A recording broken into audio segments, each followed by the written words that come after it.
En cuanto a la hipótesis, nosotros vamos a conversar y vamos a identificar qué es una hipótesis. Una hipótesis se considera que es una proposición, es decir, un enunciado teórico que nos dice que ya eso había sido comprobado previamente y que para nuestra realidad particular puede o no llegar a ser verdad. Entonces, esta forma de explicar sería en palabras mucho más sencillas. Es una expresión que está sujeta a comprobación. La comprobación que vamos a dar es para ver si es que la teoría que nosotros tenemos como sustento para la creación de esta hipótesis se aplica o no a nuestra realidad de particular. Obviamente, para hacer ese proceso, la hipótesis lo que va a hacer es guiar en la recopilación de información y obviamente en la estructura de todos los instrumentos y de los resultados, de manera que nos puede indicar claramente qué sucede.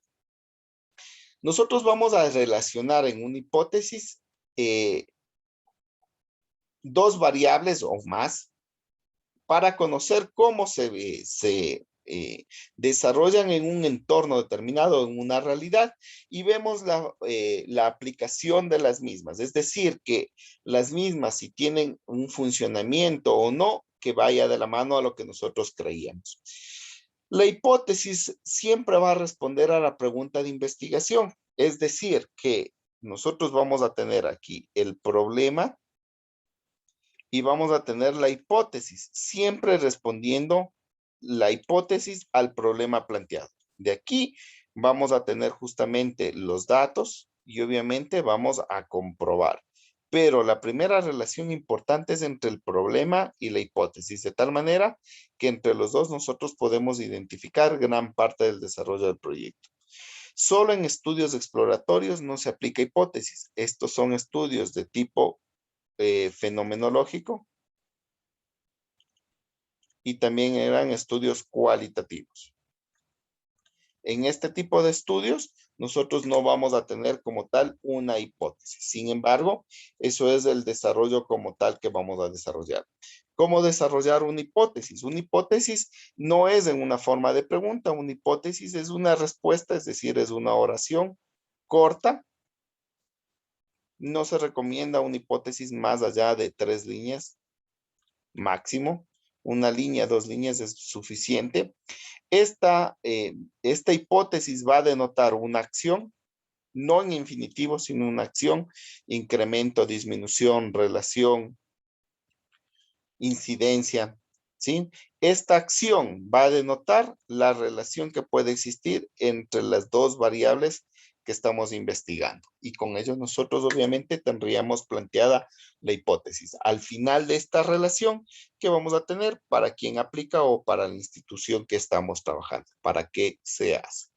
Entonces, con eso tendríamos un desarrollo de una hipótesis. Ahora, esta hipótesis nos abre camino recién a la exploración de nueva información.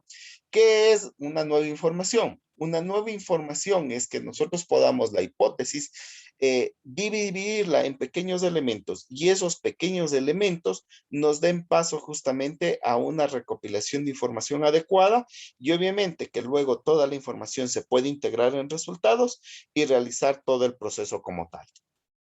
¿Cómo se operacionaliza una variable? Una variable se lo operaaliza desde la concepción mismo de la hipótesis, es decir, nosotros vamos a tener un concepto original de qué es la variable que nosotros estamos investigando y obviamente a partir de ello nosotros vamos a plantear las dimensiones, es decir, los elementos en que se divide como tal la hipótesis.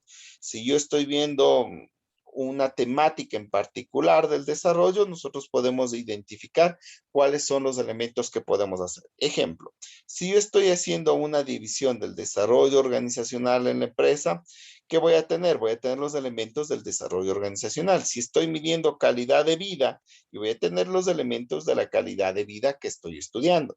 Si yo estoy haciendo una investigación de la durabilidad de un nuevo material, en la construcción, pues yo voy a tener los elementos que evalúan la durabilidad. Entonces, la dimensión nos ayuda como tal a la división de la hipótesis en pequeños segmentos que son más fáciles de trabajar. El indicador nos dice qué es lo que estamos buscando y principalmente puede ser que estoy buscando un nivel, un porcentaje o un número como tal. Y por último se genera la pregunta o los elementos que irán en el instrumento de recolección de información y por lo tanto nosotros vamos a tener ese trabajo. Hay que hacer de cada variable. Cada variable va a tener esa característica. Entonces nosotros vamos a poner aquí el nombre de una variable, segunda, tercera variable, dependiendo las que tengan, y los elementos que la conforman, ¿no? Estos eran las dimensiones. Entonces, en base a esas características o esos elementos, yo voy a dar una conceptualización de cada uno de ellos, de estos elementos, de tal manera que yo tengo claro cuál es el elemento que yo voy a trabajar. Al referirme a conceptualización, es una idea propia que yo tengo de esta variable. Es decir, que yo sé cuáles son esas características o tengo mi noción de esos temas. ¿Qué lo vamos a respaldar con un fundamento teórico? ¿Por qué con un fundamento teórico? Porque el fundamento teórico me ayuda a indicar cuán cerca o alejado estoy partiendo desde la idea central con lo que en realidad es. Entonces nosotros vamos a tener un fundamento, obviamente los autores, solamente citados, no hace falta describirlos todos, y las preguntas que se formarán de cada elemento para responder como tal a la investigación. Recordemos que estas preguntas a la final van a tener que responder a la hipótesis y obviamente a los objetivos y pregunta de investigación. Entonces, es muy importante que nosotros podamos identificar los elementos con los cuales vamos a trabajar y obviamente nos van a dar las herramientas necesarias para poder tener ya una hipótesis de una manera clara y precisa. Y obviamente que podamos recopilar información a partir de ella.